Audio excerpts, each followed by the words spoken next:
네, 안녕하세요. 오늘 이렇게 폭염주의보가 내린 날에 많이 와주셔서 감사드리고요. 저는 오늘 인디토크 진행을 맡은 영화평론가 박동수라고 합니다. 반갑습니다. 네, 그러면은 오늘 이제 여러분들께서 방금 보신 보통의 우주는 찬란함을 꿈꾸는가 인디토크 본격적으로 시작하기에 앞서서 한 분씩 인사 나누면서 진행을 하도록 할게요. 옆에 감독님부터 쭉 순서대로 인사 한 번씩 부탁드립니다. 안녕하세요. 저는 보통의 우주는 찬란함을 꿈꾸는가 연출한 감독 김보원이라고 합니다.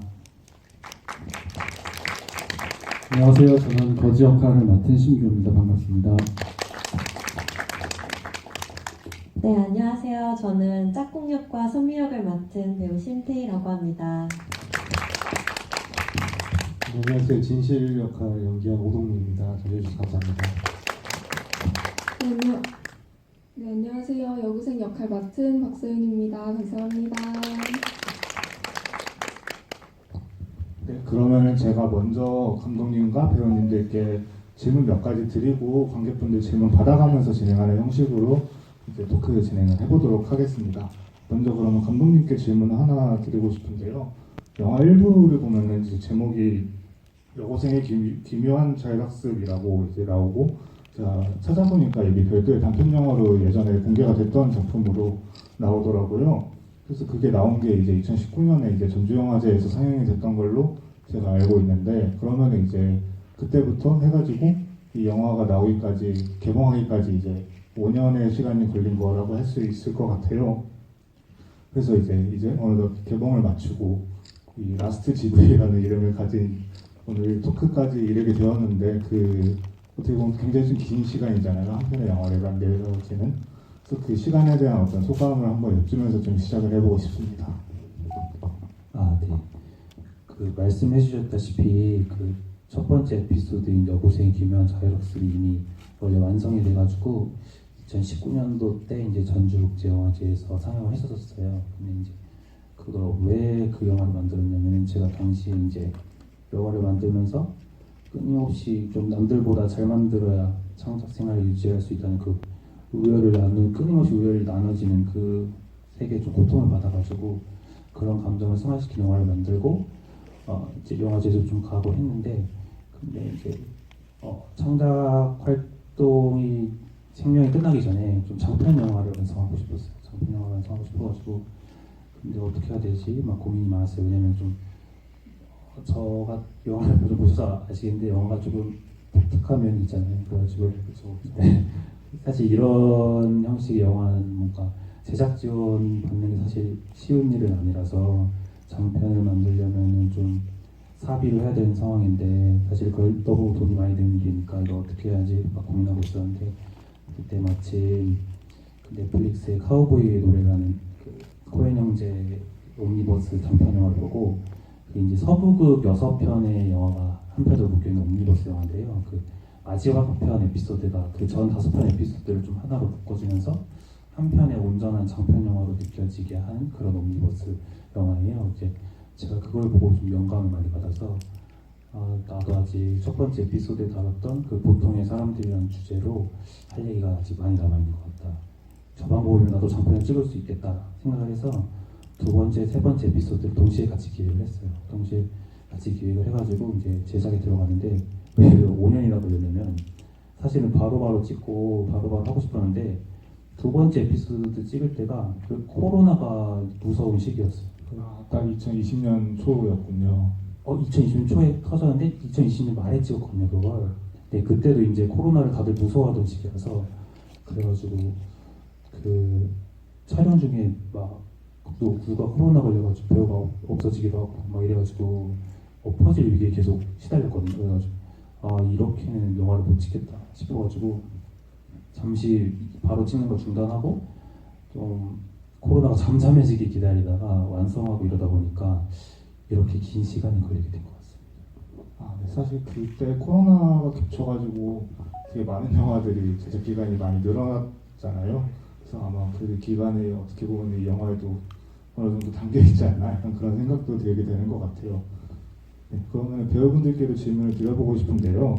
그 단편 영화 때부터 출연해 주셨던 세 분의 배우님이 여기 자리에 계시는데 이제 여고생 역할로 나오셨던 박서연 배우님, 그리고 거지 역할로 나오셨던 신태호 배우님, 그리고 이제 그 여고생의 짝꿍 역할로 나오신 그 신태희 배우님, 그렇죠. 거지 역할 신기호 배우님이죠. 죄송합니다. 제가 배우분들이 많이 계시다 보니까 이름이 조금 헷갈렸어요. 기다리고 있었어요. 왠지 쳐다보고 계셔가지고 제가 뭐 잘못 말했나고 죄송합니다. 네. 그래서 세 분의 배우님은 이제 2019년에 단편이 이제 전주영화제에 갔을 때부터 이제 영화가 3부 구성으로 완성이 되어가지고 개봉할 때까지 쭉 함께 해주셨는데 세 분의 배우분들도 이제 꽤 적지 않은 시간에 이 영화와 함께 했다고 할 수 있을 것 같아요. 그래서 그런 의미에서 세 분의 배우님께도 그 마지막 GV에 이제 참석하신 소감을 한번 여쭤보고 싶습니다. 저는 그 감독님이랑 처음 알게 된 게 꽤 그래도 언제였죠? 한 2018년이라고. 그러니까 되게 오래됐는데 그때 이제 단편 영화를 같이 만들던 선후배였거든요. 근데 그때까지만 해도 사실 이런 자리를 할 줄 정말 몰랐었고, 근데 되게 그 기간 안에 뭐 코로나도 있었고 뭐 되게 좋은 일도 있고 뭐 안 좋은 일도 있고 되게 많이 지나갔던 것 같은데 되게 시간이 지나서 이렇게 오늘도 마지막 집을 하게 돼서 그간 되게 정말 기쁜 시간들을 계속 보냈었고, 그 관객들이랑 이렇게 자리를 할 때마다 오히려 제가 더 기운을 받고 응원받는 느낌이 많이 들었어요. 그래서 되게 좋았는데 오늘 또 마지막이라고 하니까 너무 좀 아쉽기도 하고, 또 아쉬운 마음 잘 갖고 또 다음 행보를 위해서 또 열심히 더 해야겠다는 생각을 또 갖고 있습니다. 네. 다음에 옆에 계신 신태희 배우님 소감 부탁드립니다. 네. 저도 지금 감독님하고는 사실 학창 시절 때부터 이제 선후배 관계로 이제 만나 뵀었고요. 그래서 2014년 때 사실 이제 20살이 됐을 때 감독님을 처음 뵙고, 그때도 이제 감독님하고 좀 다양한 단편 영화들 작업을 많이 해왔고, 지금이 2024년이잖아요. 그래서 10년 만에 이렇게 또 관객분들 앞에서 감독님하고 또 배우로 이렇게 한 작품을 같이 해서 이렇게 관객분들 앞에 있다는 게 정말 감개무량하다는 말이 이럴 때 쓰는 게 아닌가라는 좀 기분이고요. 너무 이제 영광스러운 자리로 생각을 하고 있습니다. 그래서 함께 해주셔서 마지막 GV인데 이렇게 많이 와주셔서 정말 감사드립니다. 그럼 마지막으로 박서연 배우님 소감 부탁드립니다.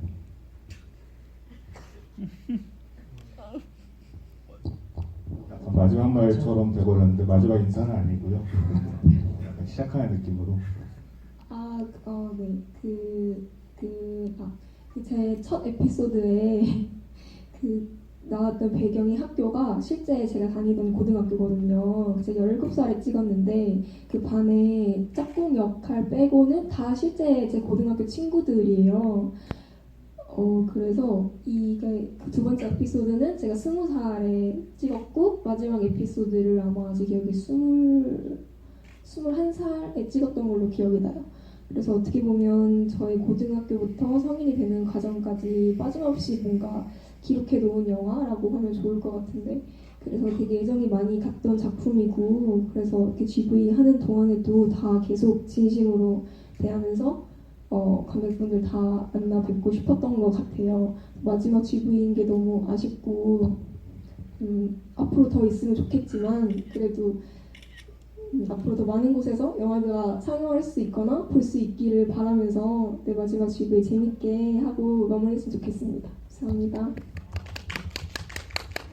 네, 그리고 이제 오동민 배우님께서는 이제 3부에만 출연해 주시는 것으로 알고 있는데, 이제 오동민 배우님께서도 이 영화와 함께한 어떻게 함께하게 되셨는지 간단하게 얘기해 주시면서 시작하면 좋을 것 같습니다. 우선은 아까 그 질문이 저 이렇게 처음 전주 때부터 막 이렇게 주마등처럼 스쳐 지나가는 그 어떤 클릭을 주는 질문이어가지고 거기에 되게 잠겨 있었는데 뭐 감개무량하네요. 저도.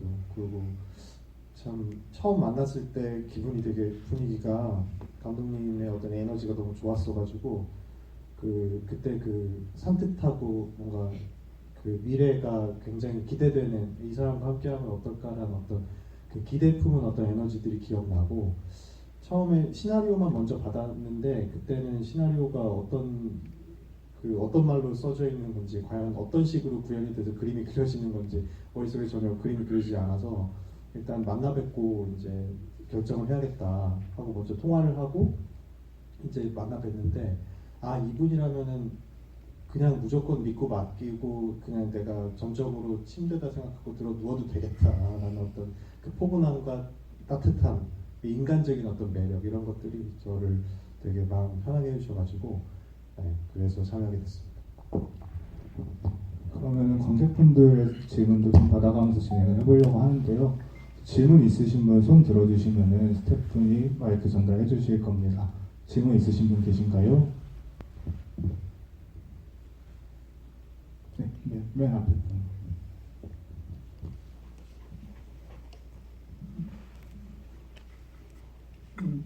그 여고생 역할을 하셨던 그 배우님이 거기 처음 에피소드에서 18번째 반에서 18번째였나? 이렇게 나오다가 마지막 에피소드에는 20등 더 떨어지는 걸로 이렇게 나오는데 그게 뭐 나이 표현하는 그런 거랑 뭐 관련이 있어가지고 같이 떨어지는 그런 건지 그 숫자가 거기에 그렇게 그냥 단순하게 그냥 떨어졌다는 그런 것만 얘기하시려고 한 건지 아니면 굳이 그 숫자로 해서 변화를 하시는 게 좋을 것 같습니다. 아, 저한테 질문하신 거죠? 네. 그게 사실은 첫 번째 에피소드에 이제 18등인 게 아닌 거거든요. 18등이 아닌 겁니다. 그래서 자기랑 이름이 갖다 비슷했던 누군가가 18등인 거고 본인은 18등도 아니라서 그거에 열받아서 돌멩이 던진 거고요. 그 세 번째 에피소드의 여고생은 물론 멀티버스라서 실제로 다른 사람이긴 하지만 이 사람이 20등이다 말해줌으로써 아, 첫 번째 에피소드 걔도 20등이었겠구나 라고 좀 등수가 공개되는, 뒤늦게 공개되는 그런 장치라고 생각해 주시면 될 것 같습니다. 네, 또 질문 있으신 분? 네, 여기.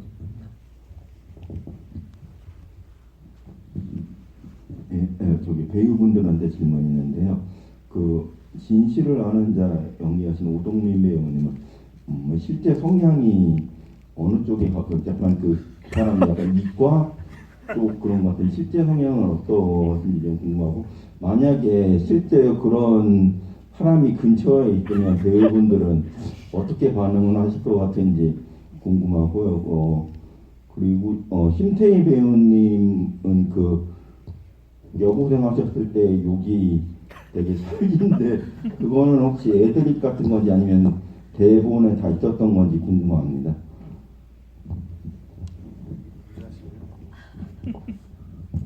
아 근데 저 너무 싫겠죠. 너무 진실이 제가 사실 처음에 시나리오를 받고 그림이 잘 안 그려졌던 이유가 진실이 인간의 말을 하지 않아서였기 때문이거든요.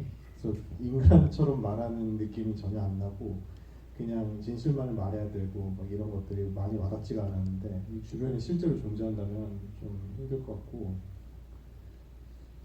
그렇습니다. 그래도 진실이는 나쁜 아이는 아닌 것 같아요. 그래서 그 속에 있는 그 좋은 지점을 바라봐 주려고 저도 많이 노력했는데 주변에 그런 분들 한 분씩 계시다면 한 번씩 안아주시고 보듬어주시면 고맙겠습니다.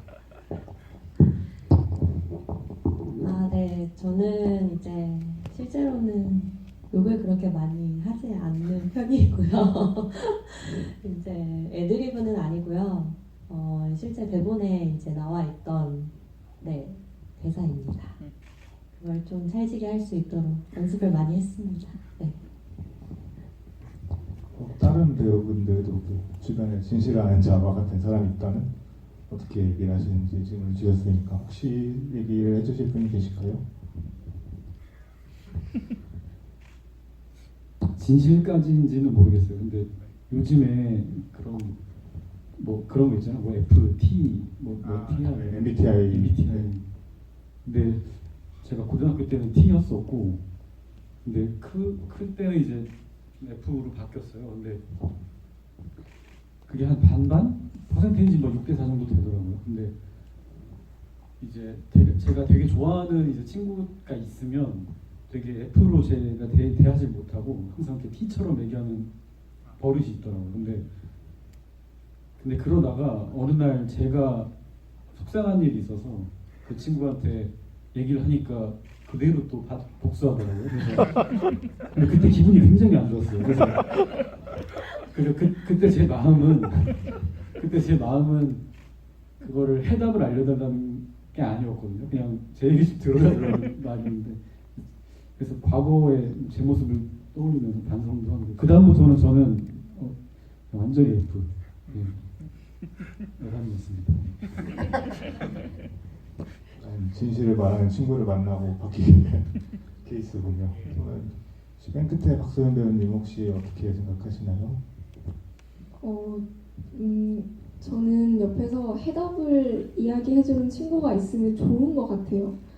왜냐면 친구가 그 하나뿐일 것도 아니고 사실 충분히 감정적으로 공감해줄 친구들이 있을 건데, 근데 그 와중에도 정말 이성적으로 얘기해줄 수 있는 친구가 있으면 저 오히려 되게 고마울 것 같거든요. 되게 정신 차리라고 진심을 다해서 얘기해주는 느낌일 것 같은데, 진실이는 T 같은 정도도 아니고 그냥 살짝 좀 약간 사회성이 많이 떨어지는 거잖아요. 그러다 보니까 이 진실 같은 친구가 옆에 있으면 싫을 것 같아요. 죄송합니다. 좀 싫을 것 같아요. 상처받으신 것 같아요. 되게 싫을 것 같고 거리를 많이 둘 것 같아요. 사실. 네, 그렇습니다. 사실 영화 속에서도 3부에 진실을 아는 자가 굉장히 많이 맞고 다니잖아요. 그래서 저도 아마 주변에 그런 사람이 있으면 좀 멀리 배척하지 않을까 싶기도 한데, 다른 한편으로 그렇게 좀 엉뚱한 느낌이 되게 이 영화에 있는 캐릭터들의 매력인 것 같기도 해요. 그래서 좀 제가 이어서 질문을 하나 드려보자면은, 영화 속에 있는 그 각 1, 2, 3부의 주인공을 맡은 1부에서는 여고생이고 2부에서는 거지고 3부에서는 이제 진실이인데, 사실 각 캐릭터가 어떻게 보면 한편으로는 굉장히 좀 유치하게 뭔가 하나에 되게 몰두해 있으면서도 사람들이 뭔가 하나씩 이렇게 몰두해 있고 뭔가 이렇게 꽂혀 있는 게 하나씩 있다고 생각을 하거든요. 예를 들면 여고생 같은 경우에는 좀 난데없지만 갑자기 유전학과 진화론에 빠져가지고 이것을 뭔가 알아내고자 갑자기 혼자 자율학습을 떠나버리고, 2부의 거지 같은 경우에는 삶에서 계속 대통령이 되겠다라는 굉장히 좀 어떻게 보면 허황된 목표를 계속 쫓아다니는 그런 어떻게 보면 좀 순진한 인물처럼 그려지기도 하고요. 3부의 진실을 아는 자 같은 경우에는 방금 전에 이제 관객분께서 질문 주시기도 했지만, 대부분 아까 박소연 배우님이 얘기해 주신 대로 조금 소시오패스 같은 면도 있지만 굉장히 자기가 아는 것을 순진하게 다 얘기를 하고 다니는 그런 느낌의 인물이기도 하고요. 그런 면에서 저는 이 영화의 캐릭터들이 꽤나 좀 어떤 면에서 굉장히 좀 순수한 인물들이라는 생각이 들었어요. 그래서 이런 인물들을 어떻게 하나씩 만들게 되셨는지 감독님께 좀 여쭤보고 싶습니다. 아까 잠깐 말씀드렸다시피 제가 대학원 시절 때 영화를 찍을 때 계속 남들보다 잘 찍어야 되는 그 압박감 때문에 되게 고통스러웠었어요. 근데 이제 사람이 그런 그 우열을 나누는 세상? 근데 우열을 나누는 세상이 있는 거는 사람이 우열을 나누는 심리 기제가 있기 때문에 그런 세상이 만들어진 거잖아요. 그래가지고 이게 사실 누구나 그런 우열을 나누는 그런 감정에서 자유로운 사람 별로 없다고 생각해요. 그래가지고 보통의 사람들이 좀 천이랑 꿈꾸는 말, 보통의 우주는이니까 모두에게 해당되는 말이라고 생각하고, 그래가지고 그 에피소드를 해가지고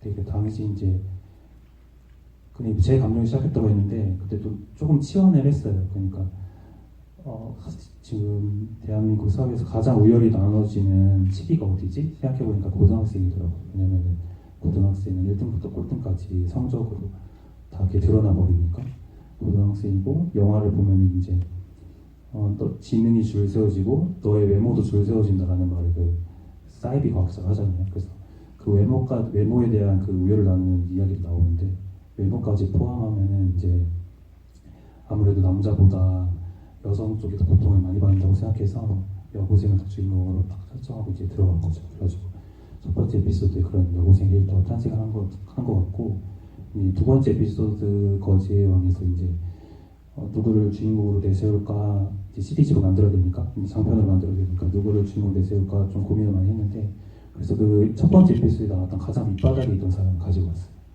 그 거지, 첫 번째 에피소드 진짜 완전히 밑바닥이었던 거지죠. 그래가지고 잘못된 철학으로 완전히 나락으로 가버린 그런 거지.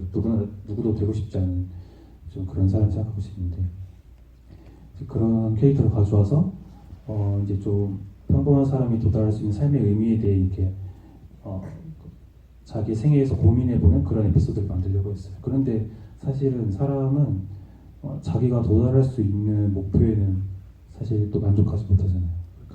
예를 들면 스카이를 못 간 사람은 스카이를 가고 싶고, 고려대 연세대 간 사람도 서울대 가고 싶거든요. 사람마다 다 그렇잖아요. 그래가지고 자기가 어떤 거에 만족하면 행복했는지 깨달았음에도 자기 어린 시절한테 이제 자기 그건 그래도 왕이다, 거지의 왕이다 라고 말해주는 게 이제 그런 사람의 심리 기제를 좀 직시하는 캐릭터를 만들고 싶었고, 세 번째 에피소드도 이제 이게 조금은 엇나가는 것 같으면서도 끝에서 이렇게 통합되는 느낌을 주는 어떤 사람의 심리 기제를 선택하고 싶었어요. 그래가지고 제가 선택한 진실의 특성이 뭐냐면, 사람 누구나 자기가 믿는 걸 진실로 믿는다고 생각하거든요. 한 명도 빠짐없이. 그래서 자기는 진실을 말하고 다닌다고 얘기하지만 자기조차 진실을 왜곡해서 받아들이는 거죠. 진실을 왜곡해서 받아들이는 그런 좀 보통 사람의 특성을 담은 캐릭터를 만들고 싶었어요. 그러면서도 좀 그게 흐름에서 이게 조금 멀티버스의 연관성을 가질 수 있게 그 잘못된 그 진실의 잘못된 왜곡된 해석이 그 과학자로 연결되는 느낌 같은 느낌을 주려고 이제 스피리를 진하면서 이제 자기가 오라는 주제로 뛰쳐나가잖아요. 그런 좀 영화의 구조적인 걸 생각하다 보니까 진실이라는 캐릭터가 탄생하게 된 것 같습니다. 그러면 어떻게 보면 영화의 마지막에 뛰쳐나간 진실이가 영화 맨 첫 장면에 나오는 그 과학자로 되돌아가는 것 같은 그런 어떤 순환 구조 같은 느낌인 거네요. 네, 맞습니다. 그 과학자의 다중우주 버전인 거죠. 알겠습니다. 그러면 그 1, 2, 3부 각 부에서 주인공으로 맡아주신 배우님들은 이 각자의 어떤 캐릭터들을 어떻게 해석하고 소화하시는지도 여쭤보고 싶어요. 그럼 먼저 1부의 여고생 연기하셨던 박소연 배우님부터 얘기 부탁드립니다. 근데 사실 여고생 캐릭터는 제가 생각하기에 이 에피소드 1, 2, 3편 중에서 가장 쉽게 접근할 수 있는 캐릭터라고 생각을 하거든요. 왜냐하면 누구에게나 너 열등과 우열에 대해서 생각해 본 적 있어? 너가 좀 열등하다고 느껴서 누군가를 부러워한 적 있어? 라고 질문을 하면 제가 생각하기에 저 100의 100은 다 그렇다고 답을 할 거거든요. 그래서 그런 포인트에만 집중을 했던 것 같아요. 그리고 애초에 그렇게 우열에 집착할 수밖에 없는 여고생을 만들어준 그 짧지만 영화에 그 나오는 서사가 충분히 납득이 됐던 것 같아요. 여고생이 진짜 공부를 죽어라 열심히 했는지 아닌지는 안 나오지만 또 어쨌든 독서실에 밤에 가고 그 짝꿍도 나름 평균치를 하는 짝꿍이랑 많이 친하고 하면 평균을 하고 싶어 했던 친구 같은데 많이 뒤떨어지니까 당연히 우열에 대해서 생각을 하고 예민할 수밖에 없는 나이이기도 하고, 그래서 그 포인트에만 생각을 해서 접근을 하다 보니까 딱히 어려운 점은 없었고 감독님도 당시 17살이던 저의 눈높이에 맞춰서 되게 이제 하나하나 다 집어서 설명을 해주셨고 연기적인 부분에 대해서, 그래서 큰 어려움 없이 연기할 수 있었던 것 같습니다. 어떻게 보면 그때 당시에 진짜로 여고생이셨고 다니시던 학교에서 촬영도 하셨으니까 좀 더 네네, 쉬웠겠네요. 맞아요. 일부러 그런 환경을 마련해 주신 것 같다는 생각이 들더라고요. 지금 와서 보면. 그래서 훨씬 더 편하게 촬영할 수 있었어요. 알겠습니다. 그럼 이제 2부의 주인공인 거지 역할의 신기호 배우님도 저는 처음에 시나리오를 봤을 때는 여기 있는 주인공이 되게 그 진짜 보통 사람 같았어요. 그 사람 다 그렇지, 다 안타깝다 주인공이. 이런 생각이 첫 번째로 들었었고, 두 번째에서는 이제 꿈이 영화에선 대통령부터 이제 추락하면서, 추락이라는 말은 안 쓸게요. 대통령서부터 이제 다시 뭐 맨 마지막에 이제 거지가 됐는데, 그 과정이 보니까 저는 그러니까 제가 이렇게 지나온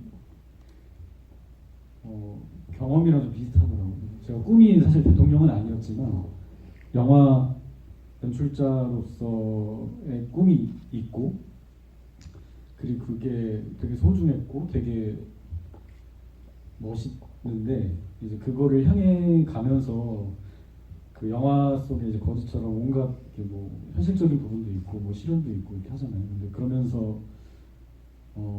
계속 자기 자신이 깎여가는 거, 힘들어하고 깎여가는 모습이 비슷한 것 같았어요. 그래서 그 마지막 순간에서도 뭔가 이야기상 그게 거지가 됐지만 사실은 그때 당시에는 되게 상처받으면서 지나온 제 자신을 생각하면서 연기를 했던 것 같고, 영화 전체적인 맥락에서조차도 제 삶을 투영해서 조금 했던 것 같아요. 비록 이제 꿈은 영화 감독은 아니었지만.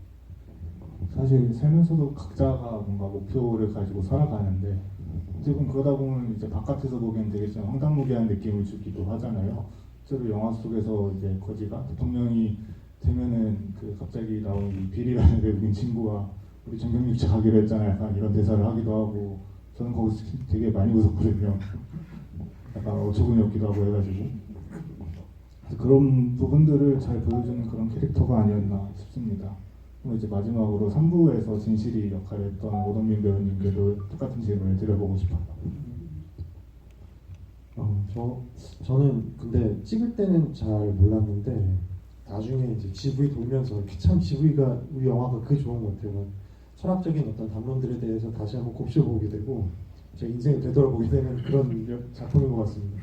근데 참 진실처럼 살면 행복하겠다라는 생각이 한편으로 또 들었거든요. 그러니까 방금 전에도 감독님께서 좀 전에 질문에서 그 어떤 자기만의 방식으로 해석을 해내고 자기가 우월한 유전자다라고 이제 해석을 해버리는 어떤 보통 사람들이 가지고 있는 어떤 심리라고 말씀하셨는데, 한편으로는 저는 또 정말 보통이지 않는 사람들이야말로 어떤 자기의 행복감을 위해서 자기 스스로를 잘 알고 자기 스스로에 대한 어떤 그 자기감이라고 그러죠. 자기감이 높은 어떤 자기를 아껴줄 수 있는 그런 마음들을 가질 수 있는 게 아닌가, 이런 생각도 한편으로 또 들거든요. 그래서 진실이는 어찌 됐든 그렇게 맞아가면서도 자기가 자기의 신념과 소신을 그대로 밀어붙일 수 있는 어떤 힘이 있는 사람인 것 같고, 그리고 물론 그게 이제 다른 사람에게 피해가 가게까지 진실이처럼까지 하면 안 되겠지만, 그래도 어쨌든 내가 스스로 자유로운 어떤 내가 추구하는 어떤 가치에 대해서 신념 있게 밀어붙이는 그런 힘을 가지고 있고, 마지막에도 내가 행복한 방식으로의 해석을 할 수 있는 그런 힘이 있는 사람이라고 생각해서, 어쩌면 요즘 우리 사회에서의 그 평균 올려치기라든가 어떤 나 자신의 자기감에 대해서 그 자존감이 높으려면 자기감이 높아야 된다 그러잖아요. 그래서 그 내가 무엇을 좋아하고 나는 어떤 성향의 사람이고 하는, 나는 무엇으로 어떤 요소들로 이루어진 있나라고 하는 그 지점에 대해서 굉장히 깊이 이제 알고 있어야 자존감 그리고 행복감까지도 올라간다고 하는데, 그런 우리나라 오늘 현실에서 발생되고 있는 그 남의 시선이라든가 어떤 편견이라든가 그런 지점에서 어떤 진실이 같은 덕목이 한편으로는 또 필요하지 않을까라는 생각도 들었어요. 그래서 그런 지점에서 또 생각해 보게 만드는 캐릭터였던 것 같습니다. 저도 되게 공감하면서 얘기를 듣게 되는 것 같아요. 진실이처럼 이제 모두에게 이렇게 티처럼 말하고 다니면 안 되겠지만, 어느 정도 사실 누구한테 이렇게 계속 옆 사람한테 이렇게 얘기하고 다니지 않아도 어느 정도 그런 태도를 가지고 누구한테 말하지 않지만 내가 속으로는 그렇게 생각을 하고 어느 정도 살아야 되지 않나 싶은 부분, 그 순간들도 살면서 어느 정도 순간순간 있는 것 같은데 지금 좀 그런 단면이 좀 극대화하는 캐릭터가 아니었나라는 생각을 좀 다시 하게 되는 것 같습니다. 제가 너무 진실이를 너무 또 그렇게까지 가면 안 되겠죠. 네, 그렇죠. 네, 너무 좋게만 표현한 것 같은데 그렇게까지 가면 안 될 것 같아요. 아무튼 진실이 이제 좋은 면만 받아들여야 하는. 한편으로 이런 면도 있었다. 네, 좀 마무리 이해를 해주시면 감사하겠습니다. 그리고 이 자리에 계신 그 신태희 배우님께서는 영화에서 되게 여러 다른 역할로 또 출연을 하세요. 그 1부에서는 이제 여고생의 짝꿍 역할로 나오시고 2부에서는 이제 이 거지 캐릭터의 이 여자친구인 역할로 나오시고 3부에서는 또 이제 지나가는 단역으로 또 짧게 출연을 하시는데 사실 멀티버스라는 이름을 들으면 저희가 뭐 마블 영화나 이런 것을 많이 봐서 알지만 같은 배우가 서로 다른 역할들을 연기하는 경우가 왕왕 등장하잖아요. 그래서 그리고 이제 크레딧을 보면은 이제 이 자리에 오시지 않은 배우분들 중에도 1인 다역을 하신 분들이 알고 많이 좀 계신 걸로 알고 있는데 이 자리에 계신 분 중에 여러 역할을 소화하신 분은 이제 신태희 배우님밖에 없는 것 같아가지고 여러 역할을 한 영화에서 이렇게 해보시는 게 어떤 경험이었는지도 여쭤보고 싶어요. 일단은 처음에 이렇게 옴니버스식으로 장편 영화가 될지는 몰랐어요. 그리고 이제 다 단편으로 이제 참여를 하게 되어서 이제 좀 따로따로 처음에는 생각을 했었는데 나중에 이제 우주라는 이렇게 보통의 우주는 찬란한 꿈꾸는가라는 이렇게 장편 영화가 되면서 이렇게 멀티버스로 가게 되어서 초반에는 그냥 그 각자의 그 캐릭터에 되게 집중을 그냥 하면서 연기를 했었던 것 같고요. 지금 좀 이렇게 한 번에 한 편의 영화를 이렇게 쭉 이어서 보고 들었던 또 다른 생각은 각각의 이제 주인공들이 있잖아요. 근데 가장 그 주인공들의 이제 대비가 되고 굉장히 현실성 있는 캐릭터라고 생각이 들더라고요. 근데 짝꿍 역을 했었을 때는 또 여고생이랑은 전혀 다른 굉장히 현실성 있는 여고생, 현실의 진짜 여고생 역을 연기했었던 것 같고요. 거지의 왕에서는 또 굉장히 큰 꿈을 꾸는 거지와는 달리 이제 현실적인 꿈을 꾸고 정말 평범한 그런 한 여성으로서의 그런 역할을 이제 캐릭터에 연기를 하게 돼서 굉장히 지금 생각해 보면 현실적인 인물을 잘 연기를 할 수 있는 기회였구나라는 생각이 좀 들었던 것 같습니다. 어느 정도 역할이 있었던 1부와 2부에서는 이제 전부 다 약간 주인공은 살짝 대비되는 어느 정도 좀 현실감을 지닌 인물로 그리고 대비되는 캐릭터로서 계속 역할을 해주셨던 것 같습니다. 네, 그러면 또 객석에서 질문 받아보려고 하는데요. 질문 있으신 분 계실까요?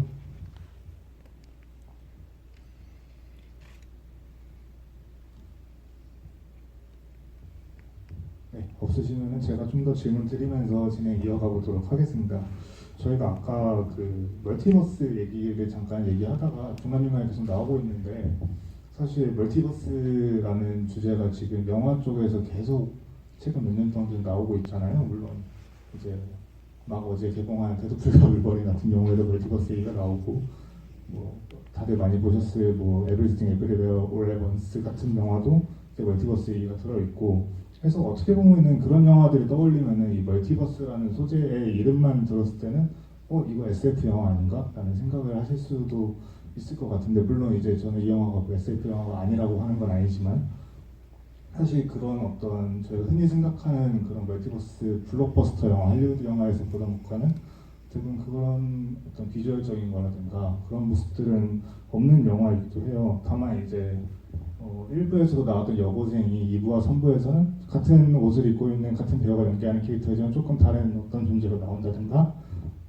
혹은 이제 거지 같은 경우에도 1부에서의 거지와 2부에서의 거지와 3부에서의 거지가 다 조금씩 뭔가 뉘앙스가 다른 느낌을 준다든가 그런 식의 어떤 컨셉의 차이들로 이제 보여주면서 또 이제 그런 개인들이 계속 겹쳐가며 살아가는 어떻게 보면 한 개인이 다 하나의 우주고 그런 사람들이 모여있는 어떤 이 전체이기 때문에 그렇게 여기는 다중우주고 멀티버스다라는 게 어떻게 보면 이 영화의 주장처럼 느껴지기도 하는데요. 그래서 때문에 이제 이 영화 자체는 어떻게 보면 이 세계 자체가 이미 다중우주다, 멀티버스다, 약간 이런 얘기를 하는 그런 생각이 드는 것 같습니다. 그래서 그 감독님께서는 어떻게 이 멀티버스라는 컨셉을 좀 영화에 적극적으로 가져오실 생각을 하셨는지도 여쭤보고 싶고, 이 컨셉을 처음 들었을 때 배우분들께서는 어떻게 생각하셨는지도 한번 여쭤보고 싶어요. 먼저 감독님 답변 부탁드리겠습니다. 그럼 되게 잘 봐주신 것 같아요. 그 멀티버스로 한 이유는 이제 각각의 사람이 각각의 모두가 우주다, 좀 이런 은유를 하고 싶어서 했던 그런 큰 틀의 역할이 있고, 그래가지고 이제 좀 너무 세세한 얘기긴 한데 1단계 다중우주 이론이 좀 이렇게 여러 개 있는데, 1단계 가장 기본적인 다중우주 이론이 저 속으로 생각한 거죠. 뉴별리는 다중우주라고, 그냥 기본적으로 우주가 무한히 있다라는 개념이 1단계 다중우주 이론인데, 그러면서 이 우주가 무한히 있고 우리 한 명 한 명도 모두가 우주다, 좀 은유를 이런 식으로 하고 싶어서, 보통의 우주다 이런 식으로 은유를 하고 싶어서 멀티버스를 선택해봤고, 저는 또 제 영화가 블랙 코미디인데, 저는 이 멀티버스라는 구조가 이 블랙 코미디적으로 역할을 한다고 생각하거든요. 왜냐면 이제 사실은 다 영화에 나오는 그 감정들이 그렇게 우리가 평소에 직시하고 싶은 감정들은 아니에요. 우열을 나누는 걸 고통스러워한다거나, 내가 도달할 수 있는 집에 만족하지 못하고 언제나 더 큰 것만을 원한다거나, 내가 믿는 것만 진실로 생각한다는 그 감정들이 사실은 그렇게 직시하고 싶은 감정은 아닌데, 내가 그렇고 옆에 뭐 규호 배우도 그렇다고 해서 그게 재밌진 않거든요. 근데 다른 우주에서도 그렇다 이러면 재밌어지는 거죠. 그래가지고 그런 블랙 코미디적인 역할을 또 한다고 생각하고, 그리고 저는 저는 되게 과학을 좋아하는 사람이에요. 근데 이 멀티버스라는 소재가 무슨 슈퍼파워의 전유물처럼 쓰이기 싫었거든요. 그래가지고 난 보통 사람들을 위한 멀티버스를 하겠다 이렇게 생각을 하고 이런 영화를 만든 것 같습니다. 그러면 배우분들은 멀티버스라는 소재를 처음 딱 들었을 때 어떻게 생각하셨는지 처음 얘기해 주실 분 계실까요? 제가 할게요.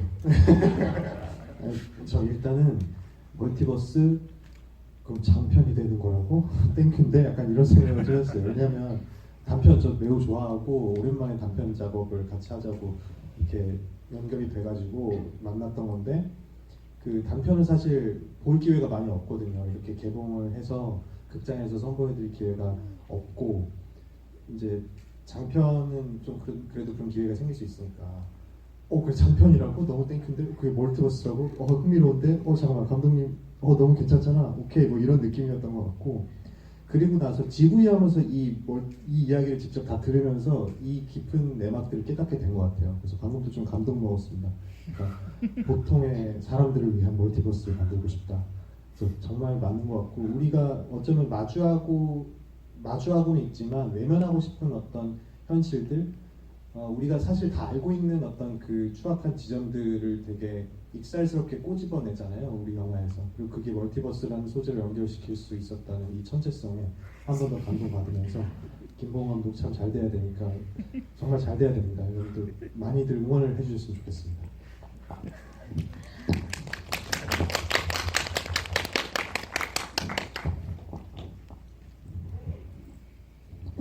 저는 사실 첫 번째 영화 찍고 두 번째 영화 찍을 때까지 이게 멀티버스 영화인지 몰랐어요. 그러니까 감독님이 이제 열심히 대학 붙어서 이제 아싸 놀아야지 하고 있는 타이밍에 전화가 오셔서 나 이번에 단편 영화 하나 찍을 건데 그냥 하러 와서 놀다 간다 생각하고 와라 하면서 그냥 뭐 불러주셨나 보다 했는데, 여고생의 기묘한 자율학습이랑 똑같은 의상에 똑같은 가방을 맸으면 좋겠다 하시더라고요. 그래서 이 캐릭터가 그냥 여기저기 많이 쓰이나? 라고 생각을 했었어요. 사실 그 감독님이 약간 좋아하시는 캐릭터인가? 약간 이렇게 생각을 했었는데, 약간 카메오처럼. 네네네. 근데 감독님이 아마 그때 저한테 멀티버스라는 것에 대해서 설명을 해주셨을 거예요, 분명. 근데 제가 그때 뭔가 이런 멀티버스라는 것에 대한 이해가 적고 이해가 적었어서 무슨 내용인지 사실 잘 몰랐었고 그냥 정말 친구 한 명 데려와서 놀다 가 하셔서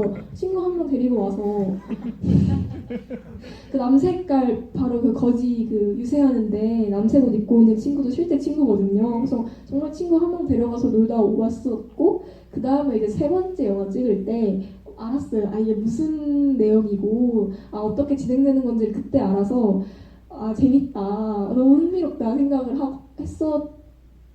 했었습니다. 그래서 되게 재밌었고 감독님 덕분에 이제 저도 이 요즘 말씀하신 대로 유행이라고 해야 될까요? 이런 멀티버스에 탑승한 것 같아가지고 살짝 감사합니다. 네. 우리 배우님 답변 듣다가 생각이 난 건데 생각해보니 이 2, 3부를 2020년도 말쯤에 찍으셨다고 했는데 그러면은 이제 멀티버스라는 게 뭔가 이 영화 쪽에 완전히 유행을 하기 전이잖아요. 어떻게 보면은 뭐 스파이더맨 같은 것도 나오기 전이고 그런 것도 개봉하기 전이라서 어떻게 보면은 되게 앞서간 영화라고 할 수도 있겠네요. 살짝 좀 이제 앞서가지 않았나. 저 영화가 약간 원조 쪽에 낄 수 있지 않나? 실제로 돌멩이도 에어볼보다 먼저 했고 저희. 맞아요. 그러네요. 그러면 신태희 배우님과 신규호 배우님께서는 멀티버스라는 소재를 어떻게 받아들이셨는지. 네, 저도 이제 처음 아까도 말씀드렸다시피 이제 멀티버스인지 모르고 처음에 이렇게 작품에 임했다가 감독님께서 이제 말씀을 해주셨을 때, 어떻게 이런 생각이 되게 많이 들었어요. 그러면서 진짜 예전부터 많이 느꼈지만 저희 감독님은 정말 천재다. 진짜 이 생각밖에는 안 들었고요. 그리고 제가 그러면서 이제 문득 이제 생각이 든 게, 그러면 이제 학창 시절에도 이제 감독님이 이제 졸업 작품으로 함께했던 작품 제목이 거지 분노의 추적자라는 이제 단편이 있어요. 네. 그래서 그때부터 거지와의 인연이 시작된 건가 하면서 어디까지가 멀티버스인가 막 이렇게 이제 막 연관을 이제 지으면서 진짜 감독님 너무 잘 됐으면 좋겠다라는 생각을 하다가 이렇게 딱 영화가 개봉이 되고 또 이렇게 저희 또 극장에서 상영한다는 이제 소식을 들었을 때도 너무 기뻤고요. 그래서 앞으로 이제 이렇게 한 걸음 더 앞서가시는 분이니까 이제 저희 감독님 많이 좀 앞으로도 많이 잘 지켜봐 주셨으면 좋겠습니다. 감사합니다. 그래서 저는 안 그래도 며칠 전에 감독님한테 과거 단편 영화에도 거지 나왔던 것처럼 이제 생각해 보니까 나중에도 이제 영화를 찍으실 때 분명히 거지가 나올 것 같더라고요. 그래서 제가 미리 이제 말씀드렸지 이제 앞으로 감독님 영화에 거지는 나오는 미리 말씀을 제가 또 드렸고 정확하게 기억은 안 나는데 감독님이랑 저랑 차를 타고 어디 가고 있었어요. 근데 그때는 여고생의 기묘한 자율학습은 촬영이 끝났었던 것 같고 근데 그때 여고생의 기묘한 자율학습에서 거지 할 때는 거지왕 이야기는 저는 몰랐었고 그때 조연출로 이렇게 하다가 하게 된 거거든요. 그래서 그때는 몰랐었는데 어쨌든 차를 타고 가다가 감독님이 이제 뭐 수염 다시 길러라 그 다음에 거지왕 그다음에 그 뒤에 이제 앞으로의 그 계획들 이런 걸 쭉 말씀해 주셨어요. 근데 얘기 듣다 보니까 근데 가만있어 이거 이렇게 된 장편 영화라서 근데 그 2탄이 제가 출연하잖아요. 그래서 그러면은 장편 영화가 훨씬 좋겠다 하면서 감독님한테 저는 감독님의 의견에 적극 지지했다고 그래서 감독님 무조건 이거 장편 영화 만들어 그런 식으로 좀 되게 어떻게 보면 이 영화의 멀티버스 여러 느낀 게 굉장히 여러 재밌는 에피소드들이 많이 나가는 그런 또 설정이었던 것 같아요. 네, 그러면 다시 또 객석에서 혹시 질문 있으신 분 계시면 손을 들어주시면 감사하겠습니다. 저기 뒤쪽에 한 분 계십니다.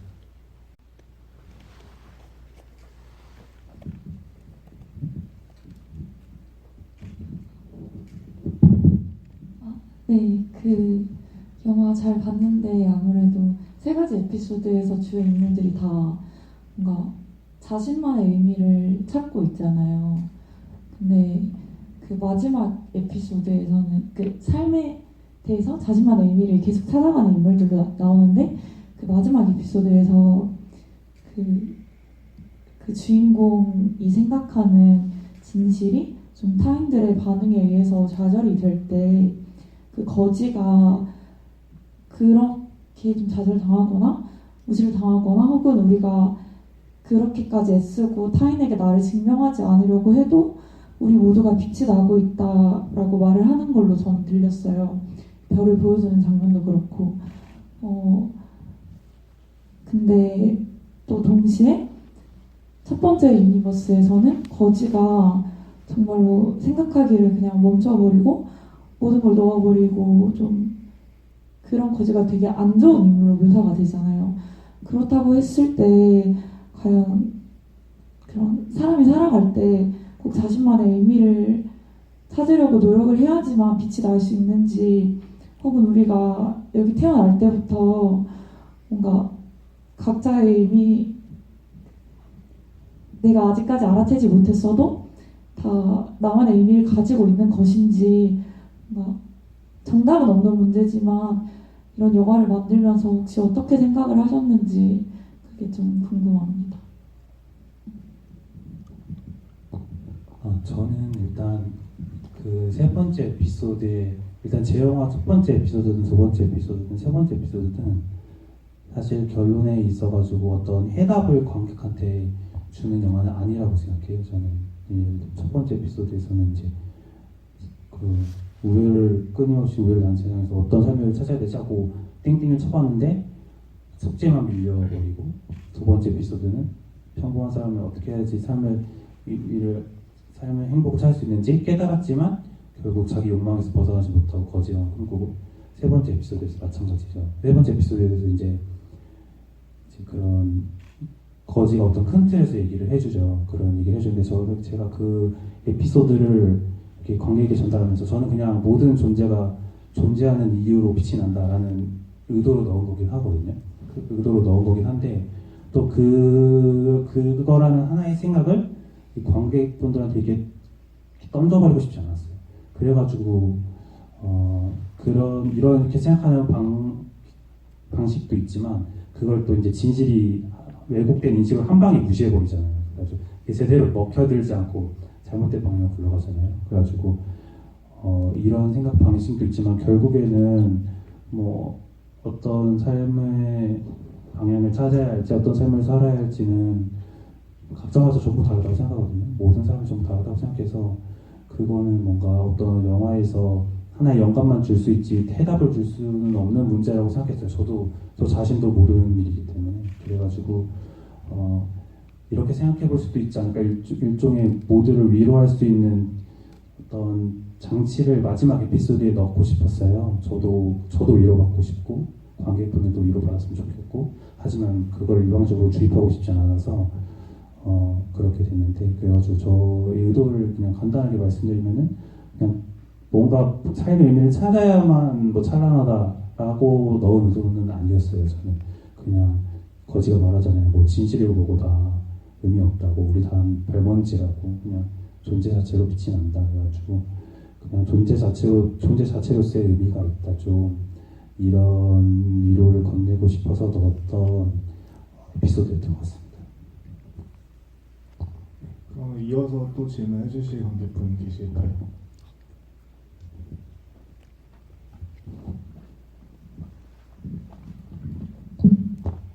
네.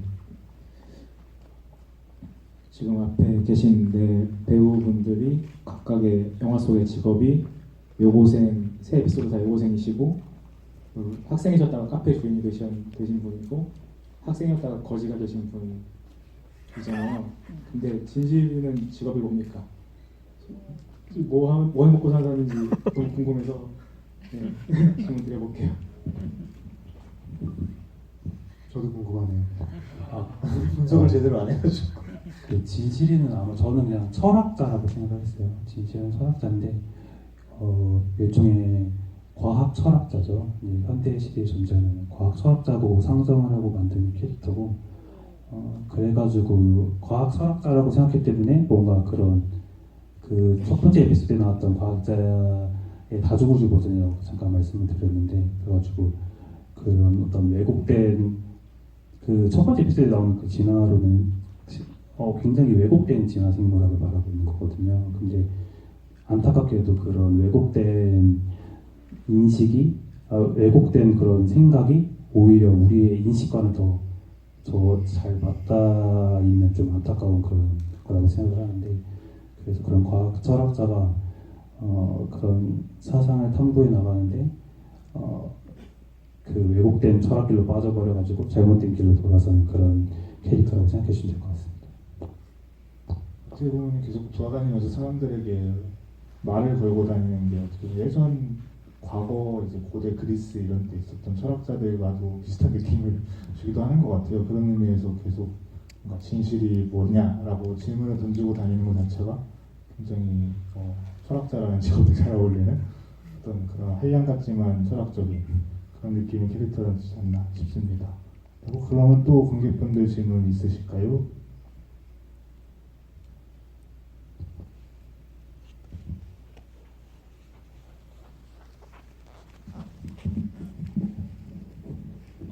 엄청 심오한 질문은 아니고, 그 멀티버스 영화잖아요. 그래서 만약에 실제로 멀티버스가 존재한다면 그 세계에 나는 무엇을 하고 있을까? 라고 생각한다면 어떻게 생각하시는지. 전부 다 여쭤보시는 거죠? 저부터 할까요? 네네. 근데 진짜로 제가 지금 이 순간 20살로 돌아간다. 다중우주의 김보원이 거기서 20살이다. 다른 걸 선택할 수 있다. 그러면 저는 솔직히 영화를 안 할 것 같아요. 영화를 안 할 것 같고, 이런 말 되게 제가 진실이처럼 보일 것 같긴 한데, 저는 진화생물학과를 갈 것 같거든요. 저는 사실은 그 진화생물학 공부하는 걸 너무 좋아해서, 사실 제가 지금 이대 근처에 사는데 이대에도 제가 좋아하는 최재천 교수님이 계세요. 진화생물학자신데 되게 들어가고 싶었어요. 근데 못 들어가더라고요. 네, 대학원도 남자는 안 되더라고요. 그래가지고 진심으로 좌절했거든요. 그래가지고 만약에 다중우주에 내가 있다 그러면 이 좌절한 감정을 좀 극복해보고 싶습니다. 한 번도 사실 생각해본 적은 없거든요. 근데 감독님은 과학자라고 말씀하셨지만, 지금 말씀하시는 동안 제가 생각해봤는데, 저는 영화 캐릭터가 그래서 그런지 몰라도 근데 저는 진짜 거지게 한량처럼 살았을 것 같아요. 제 욕망일 수도 있어요. 캐릭터가 그래서 그런 건 아니고 진짜 생각해보았는데, 그냥 그 풀밭에 누워있는 모습이 자꾸 떠올라가지고 진짜 한량처럼 어딘가에서 살 것 같은 느낌? 막 수영하면서 바닷가에 살 것 같은 느낌 들어요. 잘 어울려. 감사합니다. 대답이 되는지 모르겠지만 네. 이상입니다. 저도 사실 한 번도 생각을 해본 적이 없었는데, 지금 이렇게 배우님하고 감독님 얘기를 들으면서 잠깐이나마 생각을 해봤을 때, 실제로 저는 이제 여기 짝꿍 역할과 좀 다르게 이제 학창 시절에 좀 공부를 열심히 했었어요. 그런데 여기 짝꿍은 이제 수업 시간은 아니지만 이제 학교에서 화장도 하고 이렇게 조금 뭔가 자유로운 영혼처럼 좀 생각이 들더라고요. 그래서 저도 좀 멀티버스 다른데 제가 있다고 하면은 좀 자유로운 영혼처럼, 저도 이렇게 거지까지는 아니지만 네, 좀 하고 싶은 거를 그때마다 조금 하면서, 네, 이렇게 막 좀 제 자신을 억압하지 않으면서 좀 이렇게 살아가고 있지 않을까 싶습니다. 선을 그으시네요. 저는 매일 생각하거든요, 이거를. 맨날 생각하는 경우의 수가 너무 많아요. 그러니까 어떤 지점에서부터 갈라지느냐 하잖아요. 근데 지금 이 순간까지 똑같이 살았다가 여기서 제가 갑자기 예를 들어서 춤을 추는 유니버스가 있을 수도 있고 현생에서 선택하지 않겠지만 근데 어쨌든 여기서도 갈라졌을 수도 있고 아예 제가 안 태어나 있을 수도 있는 거니까 야 이게 네 너무 다양하죠. 그렇습니다.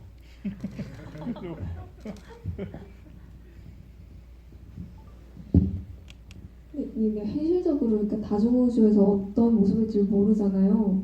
그래서 그냥 되고 싶은 이상향의 사람의 모습을 생각해 보게 되는 것 같아요. 근데 사실 정말 재미없는 답일 수도 있는데 저는 딱히 취미나 특기가 따로 없거든요. 그러다 보니까 다른 멀티버스에서도 계속 연기를 그냥 계속 하고 있지 않을까. 다만 조금 더 바라는 점이 있다면 정말 치열하게 열심히 더 연기를 하고 연구하고 배우고 싶고 이런 사람이 있을 것 같아요. 네, 그렇습니다.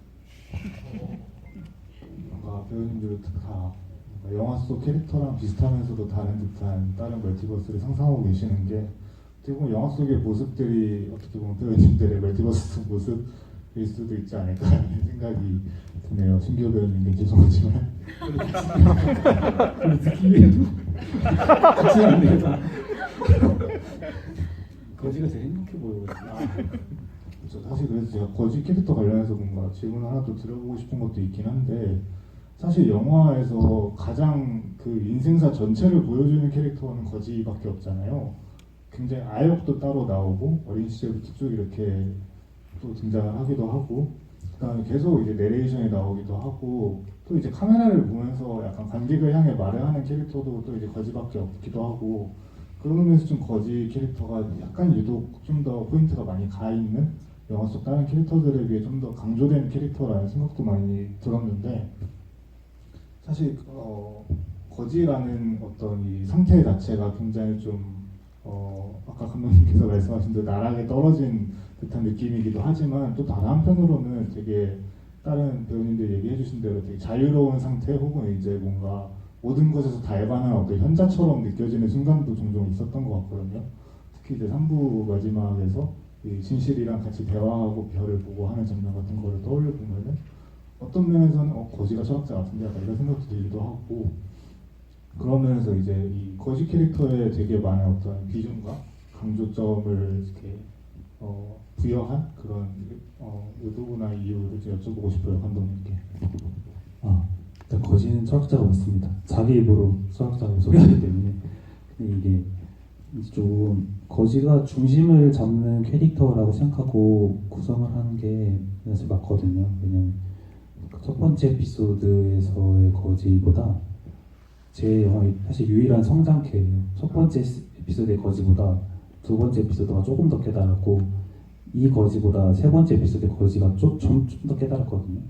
물론 결과는 달라지지 않지만 그래도 조금씩 더 나은 철학을 얘기하는 그런 성장캐인데 그래서 뭔가 이게 어쨌든 옴니버스 영화긴 하지만 옴니버스 영화의 약점들이라고 해야 될까요? 그게 좀 이제 에피소드마다 너무 에피소드 간의 접점이 너무 느껴지지 않게 그냥 묶어놓기만 한다는 느낌을 주는 옴니버스 영화가 이제 안 좋은 옴니버스 영화의 느낌을 준다고 생각하고 조금 뭔가 어떤 연관성을 이렇게 가져가는 옴니버스 영화들이 제가 좋아하는 옴니버스 영화들이거든요. 그래서 제가 좋아하는 옴니버스 영화들처럼 이렇게 접점을 끊임없이 유지하는 그걸 만들고 싶었는데 그게 된 거지라는 캐릭터인 것 같아요. 거지 점점 발전하는 철학으로 이제 중심을 잡아주는 캐릭터를 만들어가지고 어떤 이게 연결되는 하나에 묶일 수 있는 옴니버스 영화로서의 느낌을 주는 캐릭터인 것 같습니다.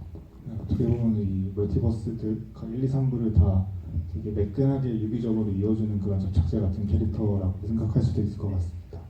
네, 저희가 이제 시간이 다 되어가지고 슬슬 마무리를 해보려는데요. 오늘 GV 이제 저희가 이제 꽤 1시간 정도 진행을 했는데 이제 아까는 이제 감독님부터 얘기를 해주셨으니까 이제는 맨 끝에서부터 오늘 GV 소감과 이제 앞으로 뭐 계획이나 하시고 싶은 얘기 해주시면서 인사드리면서 마무리하면 좋겠습니다. 사실 저희가 들어오기 전에 이 앞에서 들어가는 순서에 대해서 배우들끼리 한참 토론을 했어요. 왜냐면 감독님이랑 가까이 앉으면은 마이크가 이 순서가 일찍 온다라는 이제 그게 되게 있었어가지고 내가 마지막에 갈래, 내가 마지막에 갈래 이렇게 하다가 결국 이제 저한테 양보해주셔서 제가 마지막에 들어왔거든요. 근데 그 마지막 인사를 제가 먼저 하게 돼가지고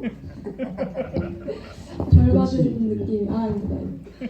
그래서 우선 너무 늦은 시간까지 이렇게 자리해 주셔서 감사드리고요. GV는 이렇게 마무리가 되었지만 저희 영화는 계속 이렇게 관객들에게 보여줄 수 있는 기회들이 있으니까 꼭 주변에 많이 알려서 한 번씩 더 봐주셨으면 너무 좋을 것 같아요. 그리고 제목이 보통의 우주는 찬란함을 꿈꾸는 거잖아요. 보통의 우주도 찬란함을 꿈꿀 수 있다고 생각합니다. 그리고 그렇게 꿈을 꾸면서 살아가야 그게 사는 것 같아요. 그러니까 여러분들도 혹시 꿈이 있다면 되게 그 꿈을 항상 꿈꾸면서 안 좋은 걸 생각하지 마시고 될 거라고 생각하시면서 한 걸음 한 걸음, 저부터 그래야겠지만 한 걸음 한 걸음 나아가시면 꼭 찬란함에 도달할 수, 그 모습 자체가 찬란할 거라고 저는 생각합니다. 네, 여러분들 화이팅 하시고 좋은 저녁 되세요.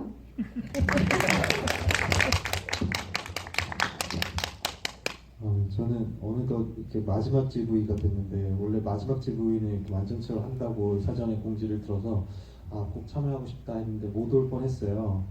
그 촬영이 지금 진행하고 있는 게 우천 때문에 이렇게 또 변경이 돼서 다행히 이렇게 두 마리 토끼를 다 잡을 수 있었는데 이번 주에서는 그래서 너무 감사하고